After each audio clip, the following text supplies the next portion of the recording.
రెండు తెలుగు రాష్ట్రాల్లో ముఖ్యంగా అటు ఆంధ్రప్రదేశ్ రాష్ట్రం వాళ్ళకి బాగా తెలిసినటువంటి పేరు ఉండవల్లి అరుణ్ కుమార్. వైఎస్ రాజశేఖర రెడ్డి యొక్క అత్యంత ఆప్తమిత్రుడిగా అప్పట్లో ఉన్నటువంటి ఆయన తర్వాత జగన్మోహన్ రెడ్డితో ట్రావెల్ చేయలేదు, న్యూట్రల్గా ఉంటూ వచ్చారు. కాంగ్రెస్ పార్టీకి కూడా రాజీనామా చేశారు. గతంలో కాంగ్రెస్కి ఆయన ఎంపీగా చేశారు.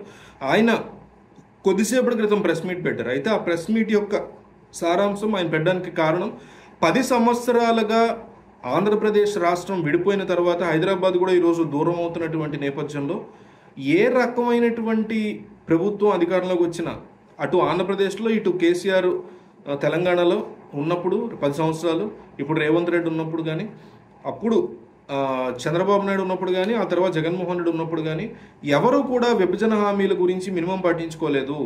ఎవరు కూడా ఈ పోలవరం కావచ్చు, లేకపోతే ప్రత్యేక హోదా కావచ్చు, ఇట్లాంటి ముఖ్యమైనటువంటి అంశాలు, రావాల్సినటువంటి అప్పులు ఆంధ్రప్రదేశ్ రాష్ట్రానికి చాలా వెళ్ళాలి ఇటు తెలంగాణ నుంచి, ఆ అప్పుల గురించి కానీ ఎంతో డబ్బులు షేర్ చేయాల్సి ఉంటుంది, ఆస్తుల పంపకం జరగాల్సి ఉంటుంది, ఉద్యోగాల యొక్క ట్రాన్స్ఫర్, జీతభత్యాల ఇష్యూస్ కూడా నడుస్తున్నాయి. వీటన్నిటి మీద కూడా ఎవరూ కేర్ తీసుకోలేదు.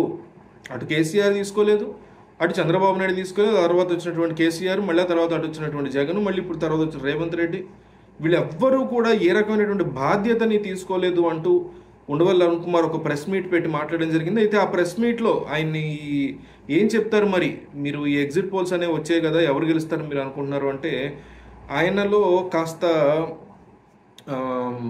తొణుకు కనిపించింది. అంటే ఆయన అంత కాన్ఫిడెంట్గా లేరు. మరి ఆయన జగన్ గెలుస్తారు అనుకున్నారో, మరి చంద్రబాబు గెలుస్తారు అనుకుంటున్నారో తెలియదు. కానీ ఆయన ఆ యొక్క ప్రశ్నకి సమాధానం చెప్పడానికి ఆయన ఎక్కడ ఇంట్రెస్ట్ చూపించలేదు. అట్లాగనే ఆయన రామోజీ టాపిక్ ఎత్తలేదు, ఎగ్జిట్ పోల్స్ టాపిక్ ఎత్తలేదు. కానీ ఎగ్జిట్ పోల్స్ నిన్నే వచ్చే 2 రోజులు ఎలక్షన్ అవుట్పుట్ వస్తుంది కాబట్టి ఖచ్చితంగా ఆయన మనసులో మాట ఏంటి అనేది చెప్పుంటే బాగుండేదని చాలామంది అంటున్నారు. సో ఎగ్జిట్ పోల్ ఫలితాలు కొన్ని వైసీపీకి అనుకూలంగా, కొన్ని టీడీపీకి అనుకూలంగా వచ్చాయి.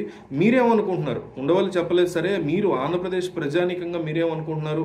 ఉండవల్లిని పక్కన పెడితే ఎగ్జిట్ పోల్స్ కరెక్ట్ అనుకుంటున్నారా, ఎగ్జిట్ పోల్స్ తప్పు అనుకుంటున్నారా? అసలు ఏపీ ప్రజలు ఎగ్జిట్ పోల్స్ ఎట్లా తీసుకుంటున్నారు అనేది చంద్రబాబుకైనా, జగన్కైనా, పవన్ కళ్యాణ్కైనా ఎవరికైనా తెలియాలి కదా. సో మీరు కామెంట్ చేయండి. ఎగ్జిట్ పోల్స్ ఆర్ కరెక్ట్ అని మీరు అనుకుంటే కరెక్ట్ అని కామెంట్ చేయండి, లేదంటే రాంగ్ అయితే రాంగ్ అని కామెంట్ చేయండి. ఎగ్జిట్ పోల్స్ అన్నీ కలిపి మాట్లాడండి.